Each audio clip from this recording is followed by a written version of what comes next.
പ്രാർത്ഥിക്കുന്നുണ്ടോ എന്ന് ചോദിച്ചാൽ പ്രാർത്ഥിക്കുന്നുണ്ട്, പക്ഷെ ദൈവത്തിൽ നിന്ന് ഉത്തരം അത് കിട്ടുന്നില്ല. വേറൊന്നുമില്ല കേട്ടോ, വചനം കൃത്യമായിട്ട് നമ്മളെ പഠിപ്പിച്ചു തരുന്നുണ്ട്. യാക്കോബിന്റെ പുസ്തകം 1-ാം അധ്യായം 5, 6, 7 5-ാം വാക്യത്തിൽ ഇങ്ങനെ പറയുന്നു: നിങ്ങളിൽ ഒരുവന് ജ്ഞാനം കുറവാണെങ്കിൽ ദൈവത്തോട് ചോദിക്കാം, ദൈവം തരും. 6-ാം വാക്യത്തിൽ പറയുന്നു: നിങ്ങൾ ചോദിക്കുമ്പോൾ സംശയത്തോടും വിശ്വാസക്കുറവോടും ചോദിക്കരുതെന്ന്.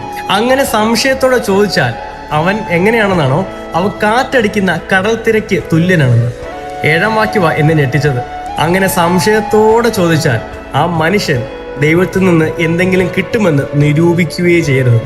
ഏതാണ്ട് ഇതൊക്കെ തന്നെയാണ് നമ്മളും കാണിക്കുന്നത്. പ്രാർത്ഥിക്കാൻ ഇരിക്കുമ്പോൾ ഭയങ്കര വിശ്വാസവും പ്രത്യാശയും, പക്ഷെ പ്രാർത്ഥനയിൽ നിന്ന് എഴുന്നേൽക്കുമ്പോൾ നമ്മൾ പിന്നെയും ചോദിക്കും എന്തുവാ എന്നുള്ളത്.